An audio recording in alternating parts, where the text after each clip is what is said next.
Sebenarnya pertama kan saya pikir sendirian ya, apalagi si abang kan teriak-teriak terus ya, takut saya. Seneng sih rame dia yang bantuin saya. Sebenarnya bukan ini bukan masalah keroyokan, bukan masalah apa sih. Ternyata banyak orang yang terzolimin. Tadinya kan sebelum saya keluar kan nggak ada yang tahu tuh, nggak ada korban-korban lainnya yang buka suara. Jadi seolah-olah saya kan kayak gitu kan.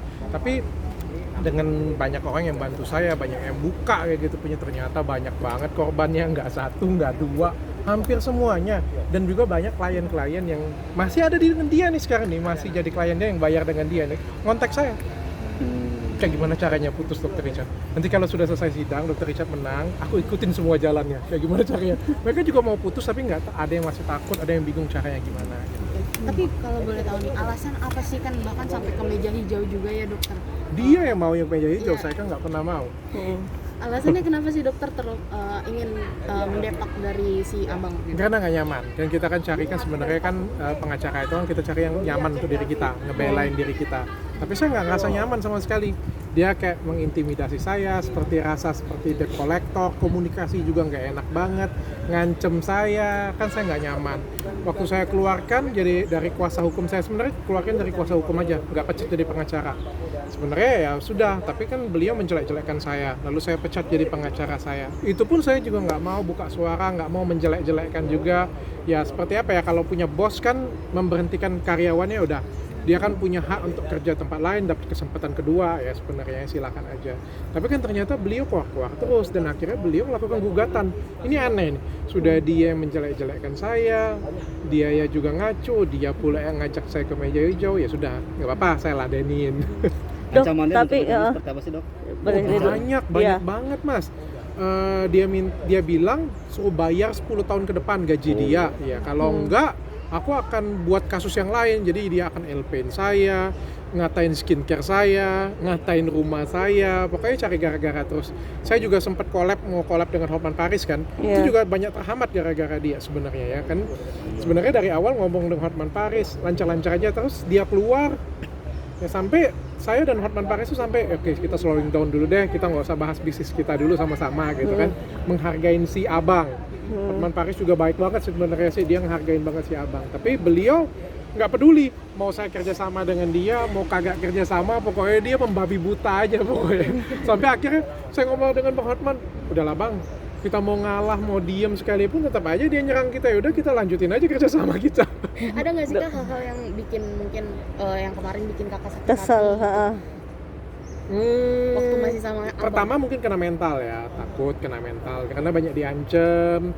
Setiap dapat chat dari dia, dapat SMS dari dia, ketakutan. Dapat telepon itu bukan, kan kalau dapat telepon dari pengacara, wah ada apa nih, kabar gembira apa, mungkin selesai atau apa ya. Ada apa lagi nih? Ancamannya apa sih dok? Ada masalah apa nih? Banyak lah, kurang ajar kau, ayo kita perang, saya demen nih yang seperti ini yang punya, ayo kita perang nih kayak gini yang punya nih. Uang kau yang nggak seberapa itu, pokoknya aduh banyak banget deh pokoknya. Ngancem mau LP-in, mau dari November loh. Jadi saya putusin itu dari bulan Desember, dari November itu sudah banyak banget ngancem, tapi saya sabar. Nah, dokter, pernah nggak sih ngerasa dibohongin juga sama yang Oh banget. Dan kemarin kan baru kebuka. Nah ini ya makanya fungsinya berteman ya. Saya juga nggak nyangka sih, habis berteman dengan Uya, habis berteman dengan Dennis, habis berteman dengan Farhad. Habis itu saya tahu bahwa beliau bukan pengacara Bapak BG. Tadinya itu saya terwah-wah kan. Kita kan pertama kali dia ngechat saya, pertama kali kenalan kan dia kasih tahu profil dia apa. Profilnya pengacara BG. Jubir Jokowi Ma'ruf kayak gitu kan ya, kita kan wow kan kenal dengan Bapak Jokowi gitu kan. Siapa tahu dengan masalah saya beres, masalah Pak BG aja yang sulit bisa beres, apalagi cuma masalah saya yang kecil remeh-temeh ini kan. Tapi ternyata itu semuanya bohong. Ya dibuka oleh Uya kemarin di podcastnya, ternyata dia bukan pengacara BG. Dibuka oleh Dennis, ternyata pada waktu itu dia belum lulus jadi pengacara. Dibuka lagi oleh Dennis, ternyata banyak banget korban yang lain yang sama seperti saya. Bahkan yang setelah saya pun dibilangin akan ku Richard Lee-kan kau. Ngeri banget. Dok, ini pada bilang jadinya dokter, Pak Mas Uya sama Bang Farhad tuh jadi satu kubu sama Kak Denis gitu untuk sama-sama melawan abang RN itu. Saya pikir bukan hanya Uya Kuya Dennis Farhat ya, tapi semua masyarakat Indonesia saya pikir sih, asal masih waras itu masih bisa ngelihat seharusnya sih, yang mana yang benar, yang mana yang salah, Tidak, yang mana yang teriak-teriak, yang mana yang ngancem. Makanya saya bilang saya nggak perlu bela diri saya, kalian sendiri aja lihat orangnya kayak gimana. Dan klien-klien lain juga tahu bagaimana. Tanya aja klien-klien yang lain, ada nggak? Gini deh, dari saya buka omongan pertama kali sampai sekarang, cari klien yang kasih testimoni positif untuk dia. Semua kasih testimoni negatif semua. Ya. Nah, dokter, kan dokter kan influencer ya gitu kan.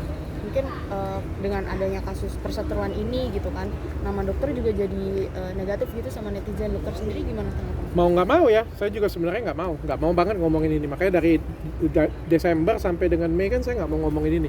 Saya pengen tetap fokus di konten saya, di edukasi tentang kecantikan. Tapi si abang nyerang terus. Saya nggak ngomong dia nyerang, saya ngomong dia nyerang, saya nggak ngomong dia gugat, ya kepalangan lah. Saya juga ngomong. Menurut saya bertanggung jawab. Ya, sedikit banyak beliau pernah dapat klien dari saya. Pada waktu ngebelain saya, banyak banget klien yang mau jadi pengacara kayak dia karena pengen niru saya ya. Artinya secara nggak langsung saya mempromosikan dia juga. Nah, ini saya nggak ngajakin kalian untuk jangan pakai dia, tapi inilah testimoni saya. Gara-gara dia saya jadi seperti ini dan saya seperti ini kan. Kalian sendiri aja yang pengen melihat. Kalau kalian Ayo, masih pengen Lex. pengacara seperti itu boleh. Kayak Lex. Oke. Mungkin dokter sendiri sempat ngedown nggak sih, karena kan netizen juga kan Sempat sempat dibully juga kah gitu? Nggak ada. Kalau ngedown karena abangnya iya. Kalau karena netizen, puji Tuhan nggak. Dari Desember kan dia selalu ngatain saya kewajiban nggak dibayar, ngatain ini.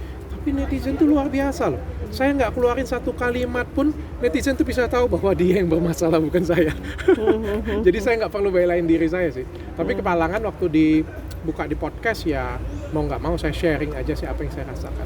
Dok, boleh sedikit update sama Karput gimana, Dok? Nggak dulu, thank you. Oh, oke. Sampai terakhir akhirnya ini tercipta lagu ini terinspirasi dari beliau. Itu gimana sih saya? Keren sih, Mas Uya luar biasa. Kalau yang lain tuh berantem fight-fightan kan ya gitu, buat story bareng kan. Ini ternyata keren loh. Ini menurut saya langkah jenius. Ada keributan, kita buka di podcast. Gitu. Kita panggil, ya saya rasa Mas Uya dengan Dennis tuh juga open minded dan membuka selebar-lebarnya. Ternyata yang datang korban. Andai yang datang yang ucapan terima kasih pasti disiapin tempat. Andai kata abang yang mau datang pasti disiapin tempat. Tapi ternyata abang yang nggak datang dan yang klien yang ngomong dia bagus juga nggak ada. Oke. Nah dokter, mungkin soal laporan yang sama si abang ini juga seperti apa sih mungkin kelanjutannya? Oh kalau saya nggak tahu, saya tunggu aja sih sebagai warga Indonesia yang baik, saya ikutin aja. Tapi dilaporin gitu gimana dokter? Nggak tahu saya dilaporin bener atau enggak. Ngelawak juga sih kadang-kadang. Berarti sampai saat ini Denny. belum ada panggilan dari pihak berwajib ya ke dokter Richard? Belum ada. Nanti mungkin bisa barengan dengan Uya, dengan Dennis, dengan Mbak Astrid, nanti mungkin bisa perawatan di klinik saya di Medan mungkin. Nah kalau mediasi mungkin ada nggak sih dokter di luar ini gitu, di luar proses hukum, ada nggak sih? Mungkin kalau Mau berdamai dengan abang. dokter sendiri. Kalau mau damai, sebenarnya saya orang yang cinta damai ya, nggak mau ribut-ribut ya. Tapi kalau misalnya disuruh damai, disuruh bayar, ya nggak mau lah, ogah lah, gila. Kerja kagak, hasil nggak ada, minta bayar. Dia kata gue bego. Tapi kalau damai mau aja tanpa setia harus tanpa Kalau misalnya dia embel-embel. bilang, udah kita damai aja, nggak usah saling ganggu. Kan dari awal juga saya nggak mau ganggu dia, ngomong apa-apa kan. Ya udah, dia juga. Ya saya kayak berapa kali ngomong. Dia belum pernah ngucapin terima kasih. Wow, saya bayar juga kan. Ya harusnya terima kasih juga dengan saya. Saya juga berulang kali kalau ditanya, saya terima kasih. Oke. Bagaimanapun juga dia pernah kerja dengan saya, pernah kasih sumbangsi ke saya terima kasih. Oke. Dok, terakhir dari aku itu tanggapan yang marah-marah itu gimana, Dok, di ruang Itu sidang? serem banget. Keluar dari sana, gue langsung ngechat Dennis. Nis, gue diteriakin, Nis tolong gue. Itu tanggapan dari ini sama, Dok. Lu di mana? Gue datang ke sana katanya. Ini gue kan harusnya nggak pengadilan lagi tanggal 5 kan? Tanggal 5 kan? Oh, Ini harusnya besok saya nggak dong, minggu datang. besok dong. Tapi Dennis bilang disuruhnya saya datang. Dia mau nemenin katanya. Oh gitu. Dennis nafsu sama dia. Oke. Oke. Dok, terima kasih, Dok. Kasih.